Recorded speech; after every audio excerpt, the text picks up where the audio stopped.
The Texas sun beat down mercilessly on Grace Mitchell's small homestead, 20 miles east of Fort Worth.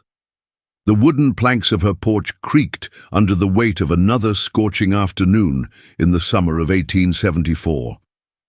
She sat in her late husband's rocking chair, mending a torn dress with trembling fingers, the needle slipping again and again through the faded fabric.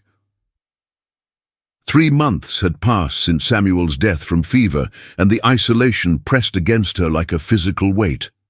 The nearest neighbors were the Hendersons, a full day's ride south, and the townspeople. Well, they'd made their feelings clear about a woman trying to work a ranch alone. "Foolish woman," she whispered to herself, echoing the words she'd heard at Samuel's funeral. "Should have sold to Miller when he offered." But this land held Samuel's dreams, his sweat, his final resting place beneath the lone oak tree behind the house. She couldn't let it go, even if it meant facing each dawn with the gnawing certainty that she was failing.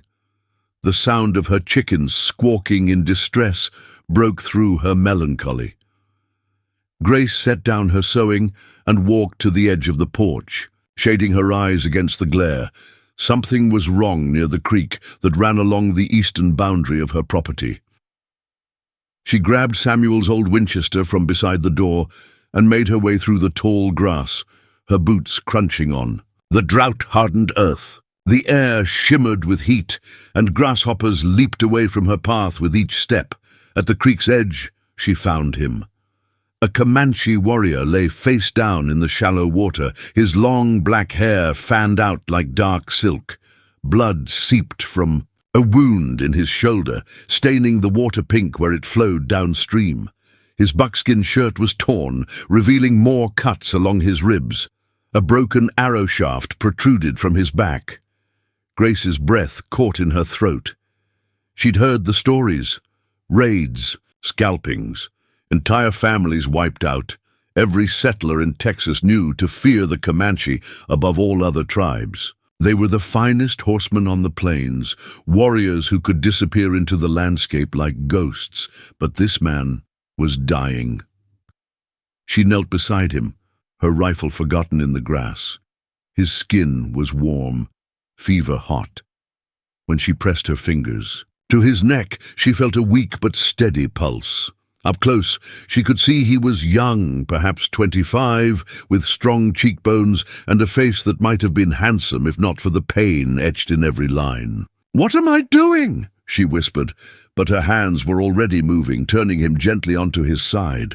The warrior's eyes fluttered open, dark brown, filled with pain and wariness. He tried to speak, but only a harsh rasp emerged. Grace could see the effort it took for him to focus on her face. She expected fear, or perhaps hatred, but what she saw in his eyes was something else entirely. Resignation. "You're hurt," she said softly, though she knew he likely couldn't understand her. "Words. I'm going to help you." The warrior's eyes widened slightly, but he didn't resist as she examined his wounds. The arrow had gone deep but missed vital organs. The shoulder wound was clean, probably from a cavalry saber. He'd been in a fight, that much was clear. Grace made her decision. She couldn't leave him here to die, no matter what the consequences might be. Samuel had always said that mercy was the mark of civilization, and she wouldn't abandon that principle now, even in her darkest hour. "Can you walk?" she asked, gesturing toward the house. The warrior studied her face for a long moment, then shook his head slightly. Grace looked around, calculating. He was tall, probably 6 feet, and solidly built.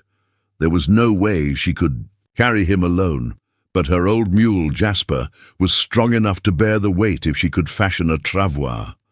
Working quickly, she gathered fallen branches and strips of bark, lashing them together with rope from her saddlebags. The warrior watched her work, his breathing shallow but steady. When she was finished, she helped him onto the makeshift stretcher, surprised by how little he weighed despite his size. The journey to the house took nearly an hour. Grace led Jasper slowly, checking frequently on her patient. The warrior's eyes remained closed, but his chest rose and fell in a rhythm that gave her hope. As they approached the house, Grace felt the full weight of what she was doing. If anyone found out she was harboring a Comanche warrior, she'd be branded a traitor, or worse. But looking at the man's pale, pain-racked face, she knew she had no choice. She'd spent 3 months learning what it meant to be truly alone. Now, for the first time since Samuel's death, she felt something other than despair. Purpose. The sun was setting as she finally got him into the house, onto Samuel's old bed. The warrior's eyes opened briefly as she began cleaning his wounds, and she saw something that made her pause. Gratitude. "What's your name?" she asked quietly, though she expected no answer. To her surprise, he spoke, his voice barely above a whisper. "Ayana," he said, then corrected himself. "No. Caleb." "Caleb, horsefinder." Grace nodded, understanding that he'd given her both his Comanche name. Grace woke to the sound of rain drumming against the roof, the first rain in weeks. She'd fallen asleep in the chair beside the bed, her hand still holding a damp cloth. The Comanche warrior, Caleb, lay still, his breathing deeper and more regular than it had been during the night. She stood carefully, her back aching from the awkward position, and walked to the window. The rain was coming down in sheets, turning the dusty yard into a muddy swamp. It would make travel difficult, which meant she had time to tend to his wounds, time to figure out what to do next. Caleb's eyes opened as she approached the bed. They were clearer now, more focused. He tried to sit up, but Grace gently pressed him back down. "Easy," she said. "You lost a lot of blood." He studied her face, and she could see him trying to piece together what had happened. His gaze moved around the room, taking in the simple furnishings, the cross hanging above the fireplace, the photograph of her and Samuel on their wedding day. "Why?" he asked, his voice stronger than before. Grace understood what he was asking. Why had she helped him? Why risk everything for a stranger, an enemy? "Because it was right," she said simply. Caleb was quiet for a long moment. Then he spoke, his English careful but clear. "Your husband?" Grace's eyes went to the photograph. "Dead 3 months ago. I'm sorry." The words were formal, but she heard genuine sympathy in them. "How do you speak English so well?" she asked. "Mission school." "When I was boy." He paused, seeming to consider how much to share. "Before I returned to my people." Grace nodded. She'd heard of such schools, where Indian children were taught English and Christianity. Most of the stories she'd heard were grim. Children torn from their families, forbidden to speak their native languages. But Caleb seemed to have made peace with his experience. "Are you hungry?" she asked. Caleb nodded slightly. Grace went to the kitchen and prepared a simple broth with the last of her vegetables. As she worked, she found herself thinking about the stories she'd heard about the Comanche. They were painted as savages, but the man in her bed was clearly intelligent, articulate, and possessed of a dignity that impressed her. When she returned with the soup, Caleb was sitting up, though she could see the effort it cost him. She helped him eat, and they fell into a comfortable silence. The rain continued to fall, creating a sense of isolation that felt almost protective. "Your people," Grace said finally. "Will they come looking for you?" Caleb's expression darkened. "Yes, my brother. He will not rest until he finds me." "And when he does?" "That depends on what he finds." Grace understood. If Caleb was found dead or mistreated, there would be consequences. But if he was found alive and healing, "Tell me about your brother," she said. Caleb's eyes grew distant. "Nakoni. He is fierce. He has lost much to the white soldiers. His wife, his children." He looked directly at Grace. "He does not trust easily. But you do. I have seen kindness in unexpected places." He gestured weakly around the room. "This is such a place." As the day wore on, Grace found herself drawn into conversation with Caleb. He told her about his life with the Comanche, about the migrations following the buffalo herds, about the beauty of the plains before the coming of the railroads, and a barbed wire. She spoke of her life with Samuel, their dreams for the ranch, the crushing loneliness since his death. "You work this land alone?" Caleb asked when she finished. "I try. It's harder than I expected. In my tribe, no one works alone. The band is family." Grace felt a pang of envy. She'd never had that sense of belonging, not even with Samuel. He'd been a good husband, but he'd been a solitary man, content with just the two of them against the world. "It sounds wonderful," she said. "It is, but it is also ending." Caleb's voice was heavy with sadness. "Each year, there are fewer buffalo, fewer places to roam. My people are being pushed onto reservations, told to farm like white men. Is that so terrible? Farming?" Caleb met her eyes. "Would you be content to live in a cage, even if it was comfortable?" Grace had no answer for that. She'd never thought of farming as freedom, but compared to the vast openness of the plains, perhaps it was a kind of cage. That evening, as she changed his bandages, Caleb spoke again. "You have no children?" "No. Samuel and I, we tried, but..." She couldn't finish the sentence. "Among my people, a woman who saves a warrior's life is honored. She becomes part of his family." Grace looked up from the bandage she was wrapping. "What does that mean?"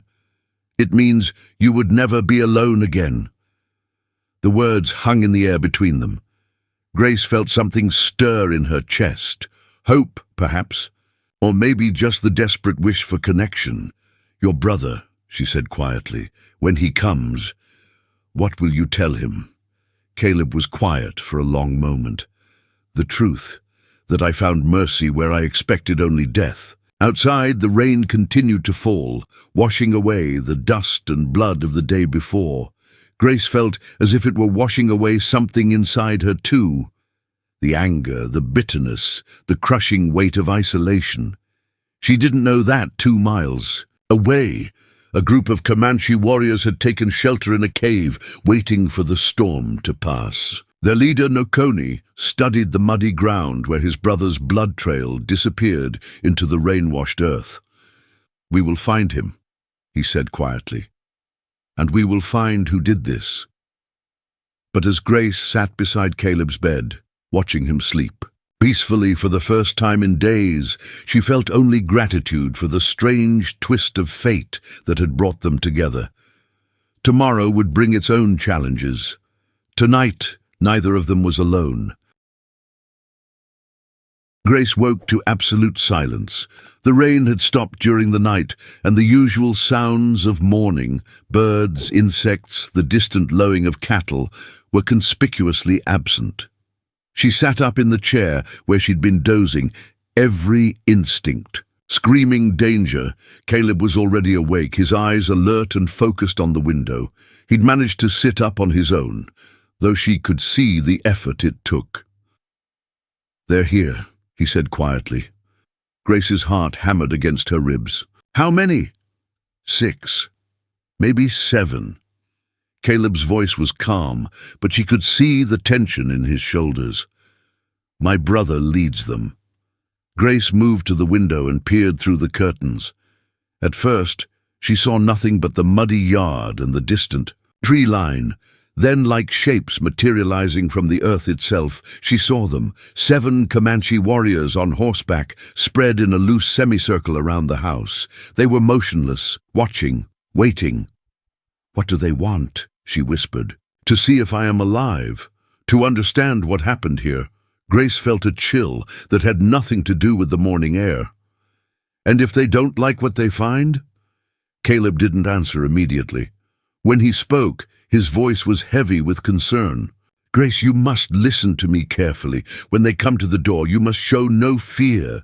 Fear is weakness to my people, and weakness invites death." "I don't understand. You're here. You're alive. Shouldn't that be enough?" "My brother has seen Too much betrayal. He will wonder why you helped me. He will suspect a trap. Grace felt panic rising in her throat. What kind of trap? Soldiers, bounty hunters, people who would use kindness as bait. Before Grace could respond, there was a knock at the door.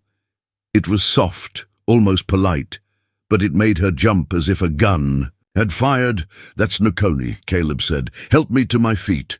"You're not strong enough. I must greet my brother standing, or he will think I am dying." Caleb's tone brooked no argument. "Please." Grace helped him to his feet, supporting his weight as he swayed slightly. He was taller than she'd realized, and even weakened. He carried himself with unmistakable dignity. The knock came again, more insistent this time. "Grace," Caleb said, his hand briefly touching her arm, "whatever happens, know that you have shown me the best of your people. That is a gift I will always carry."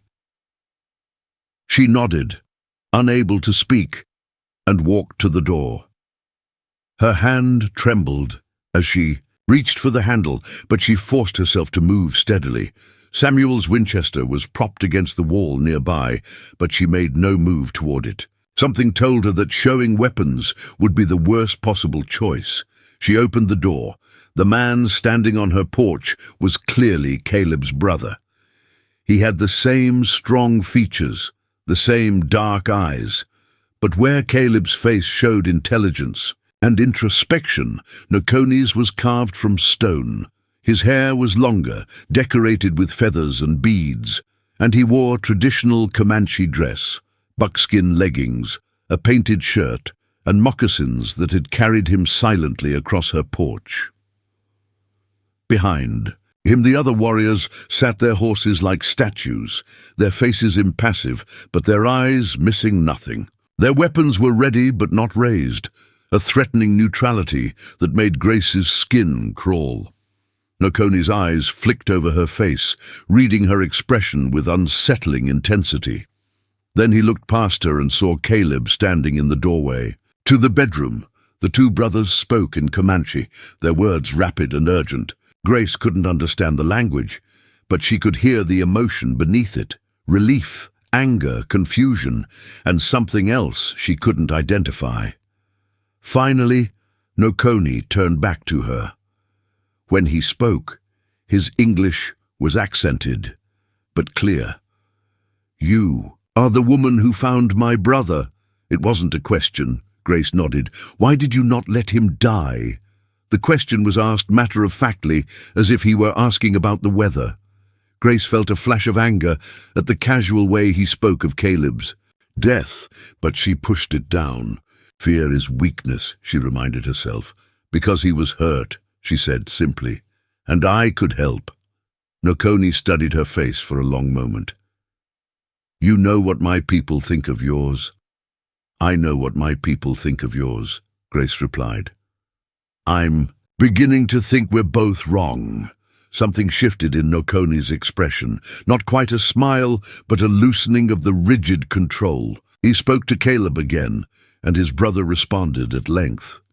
Grace caught a few words she recognized: arrow, blood, healing. "My brother says you worked through the night to save him," Nakoni said finally. "He says you asked nothing in return."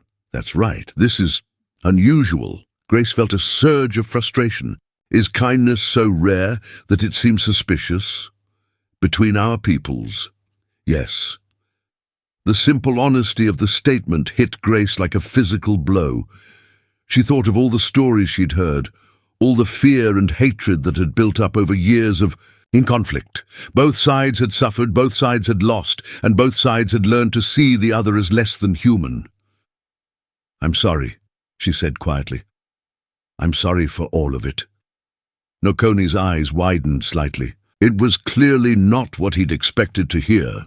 "You apologize for the actions of your people. I apologize for the pain, for the loss, for the fact that we've forgotten how to see each other as human beings." Caleb spoke from behind her, his voice carrying clearly across the room. Nokoni listened, then nodded slowly. My brother says you are a woman of honor. He says you have shown him the true meaning of courage. Grace felt tears prick her eyes. He saved me too, in a way. I was drowning in grief and caring for him. It gave me purpose again. Nokoni was quiet for a long moment, processing this information. Grace could see him weighing her words, looking for deception or hidden motives. When he spoke again, his voice was different, warmer, more human. You live alone here? Since my husband died, yes. That is dangerous. For a woman, for anyone. I'm managing. Nokoni glanced around the modest homestead, taking in the signs of struggle, the fence in need of repair, the small vegetable garden withering in the heat, the general air of barely controlled decline. You are not managing well, he said, but there was no cruelty in it. Without help, you will lose this place. Grace felt her cheeks burn with embarrassment, but she couldn't deny the truth of his words. I don't have a choice. There is always a choice, Nokoni said. The question is whether you are brave enough to make it. Before Grace could ask what he meant, Caleb stepped forward. He was still weak, but he moved with determination. He spoke to his brother in Comanche, his words carrying the weight of formal pronouncement. Nokoni's eyebrows rose. He responded sharply, and the two brothers engaged in what was clearly an argument. Grace stood frozen, understanding nothing but sensing that her fate was being decided. Finally, Caleb turned to her. I have told my brother that you are under my protection, that you are part of my family now. What does that mean? It means, Nokoni said slowly, that you are no longer alone. Grace felt the world tilt around her. I don't understand. My brother has claimed you as kin, Nokoni explained. Among our people, this is a sacred bond. You have earned the right to our protection, our assistance, our loyalty. But I'm not Comanche. I'm just a white woman trying to hold on to her dead husband's land. You are a woman who chose mercy over fear, Caleb said quietly. That makes you worthy of respect from any people. Grace looked from one brother to the other, seeing the same quiet dignity in both faces. Outside, the other warriors waited patiently, their horses shifting restlessly. 3 weeks later, Grace stood on her porch, watching the sun set over land that looked nothing like the struggling homestead it had been a month ago. The fence posts stood straight and strong. The vegetable garden was thriving, and her small herd of cattle grazed peacefully in the distance. But the most remarkable change wasn't in the land, it was in herself. Caleb sat beside her on the porch steps, his strength fully returned. The wounds had healed cleanly, leaving only thin scars that he wore like badges of honor. He'd been staying in the small cabin Samuel had built for storage, insisting that Grace keep the main house. The arrangement was unconventional, but it felt right. The Henderson boys came by today, Grace said, breaking the comfortable silence. They wanted to know if I was selling. What did you tell them? That I was staying. Grace smiled. You should have seen their faces when I told them I had help now. Caleb chuckled. I imagine they were surprised. That's putting it mildly. Mrs. Henderson asked if I was planning to marry again. I told her I was considering all my options. They'd been having this conversation more frequently, dancing around the subject of their future without directly addressing it. Grace had grown, comfortable with Caleb's presence, more comfortable than she'd been with anyone since Samuel's death. But the question of what came next remained unspoken. My brother's band is moving north tomorrow, Caleb said quietly, following the last of the buffalo herds. Grace felt a stab of sadness. Will you go with them? They want me to. Nokoni says. The old ways are dying, but that's no reason to abandon them entirely. And what do you say? Caleb was quiet for a long moment. I say the old ways included wisdom about adaptation. A tree that cannot bend in the wind will break. Is that what you're doing? Adapting? I'm learning. About farming, about staying in one place, about... He paused, seeming to choose his words, carefully. About what it means to build something that lasts. Grace felt her heart speed up. And what have you learned? That some things are worth staying for. The words hung in the air between them. Grace felt the weight of the moment, the sense that they were standing at a crossroads that would determine the shape of their future. Caleb, she said slowly, what are you really asking me? He turned to face her fully, his dark eyes serious. I'm asking if you think a Comanche warrior and a Texas widow could build a life together. I'm asking if you're brave enough to try something that no one else will understand. Grace felt tears well up in her eyes. I've been alone for so long, I forgot what it felt like to have someone to talk to, someone who understood. You're not alone anymore. You never have to be alone again. But your people, my people, they'll never accept it. Then we'll make our own people. Caleb's voice was steady, certain. We'll build something new. Grace thought about the past month, about the transformation of her land and her life.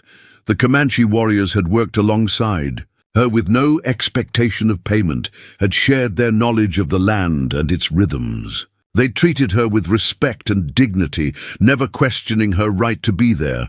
The townspeople will talk, she said. Let them talk. Talk never killed anyone. It might be dangerous. There are people who won't tolerate grace. Caleb's voice was gentle but firm. You saved my life when you had every reason to let me die. You showed me that there are still good people in the world, people worth fighting for. If you can do that, you can handle whatever comes next. Grace looked out at the land that had become so much more than just a place to live. It had become a symbol of possibility, of what could happen when people chose understanding over fear. I have a condition, she said finally. What's that? I want to learn your language, really learn it, and I want you to teach me about your people's ways. Caleb smiled, the first truly joyful expression she'd seen from him. And I want to learn everything about running a ranch, about making things grow. Deal? Deal. They sealed the agreement with a handshake that lasted longer than necessary, both of them smiling at the formality of it. There's something else, Grace said. Nokoni mentioned that some of the young men in his band are interested in learning about cattle ranching. But maybe staying in one place for a while. You'd be willing to teach them? If they're willing to learn. This land is big enough for all of us, like you said. Caleb nodded slowly. It would be a good thing. A bridge between our peoples. Or the beginning of something entirely new. As if summoned by their conversation, riders appeared on the horizon. Grace tensed automatically, but Caleb placed a reassuring hand on her arm. It's Nokoni, he said, and he's not alone. As the riders drew closer, Grace could see that Nokoni was accompanied by 3 young Comanche men, all of them leading pack horses. They approached the house with the same dignified bearing she'd come to associate with Caleb's people. Nokoni dismounted and approached the porch. Sister, he said, using the title he'd adopted for Grace, we have come to speak with you. You're welcome here, Grace replied, meaning it completely. These are my nephew's sons, Nokoni said, gesturing to the young men. They have heard of the work being done here. They wish to learn. Grace looked at the 3 young faces, seeing curiosity and hope in their expressions. Learn what? How to make the land provide without moving, how to raise cattle, how to... He paused, seeming to search for the right words. How to survive in the world that is coming. Grace felt a surge of emotion.